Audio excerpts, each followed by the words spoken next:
অনুষ্ঠানে উপস্থিত আমাদের মাননীয় সিভিল সার্জন স্যার, আমাদের তত্ত্বাবধায়ক স্যার, অন্যান্য প্রধান অতিথি, বিশেষ অতিথি এবং আমার চিকিৎসক সহকর্মীবৃন্দ এবং হাসপাতালের সেবিকাবৃন্দ, সবাইকে জানাচ্ছি আসসালামু আলাইকুম।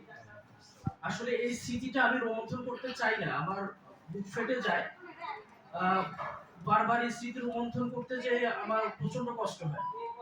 আমি যা দেখেছি আসলে সেটা ভোলার নয়, আমি এটা কোনোদিন চিন্তা করতে পারি না। সেই দিন সেই অগ্নিঝরায় এই দুপুরের রক্তস্নাত দুপুরের সাক্ষী হয়েছিলাম আমরা। আমাদের হাসপাতালের সমস্ত চিকিৎসকবৃন্দ এই আন্দোলনের সাথে ছিল, এই রক্তস্নাত জুলাইয়ের শহীদ এবং আহত যোদ্ধাদের সাথে ছিল, এবং প্রত্যেকটা ক্লিনিক্যাল এবং নন ক্লিনিক্যাল স্টাফ সবাইকে আমি ধন্যবাদ জ্ঞাপন করতে চাই যে তারা আমাদের পাশে ছিল এই জাতির দুর্যোগ মুহূর্তে।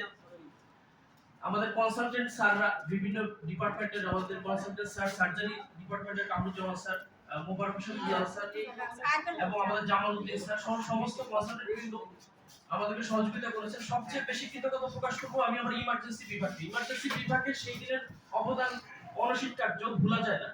তারা যেভাবে রোগীগুলো হ্যান্ডেল করছে, প্রাথমিকভাবে যে ট্রমাটা তারা নিচ্ছে, এটা আমি চিন্তা করতে পারি না।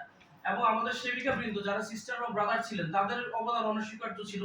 এবং আমাদের যারা ম্যাটস, এখানে ম্যাটসের কেউ আসছে বলে আমি জানি না, আসছে হয়তো, ওরা কিন্তু ঝামেলা করছিল আমাদের এই এটার জন্য, তাদের অবদান কিন্তু ভোলার মতো না।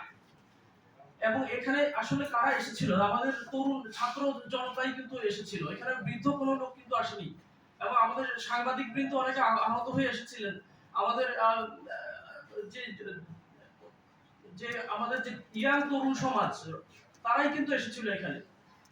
তো ইমার্জেন্সি বিভাগের যে ভয়াবহতা, এটা দেখার পরে আমি আমার মাথাটা ঠিক রাখতে পারি না। আমি ভাবছি যে আমি এখান থেকে যাইতে পারবো না কোনোভাবেই, আমাকে ইনডোরে যাইতেই হবে। ইনডোরে কি হইতেছে, কারণ এগুলো তো ভর্তি হবে ইনডোরে। ইনডোরে আসার পর আমার কাছে মনে হয় যে আমি কোন দিকে ছুটবো, যে এদিকে আমি ডানে ছুটবো না বামে ছুটবো। চারদিকে বলতেছে, ও বলতেছে আমি তাড়াতাড়ি আসেন এখানে, উনি বলতেছে উনি আসেন, এভাবে বলতেছে চারিদিকে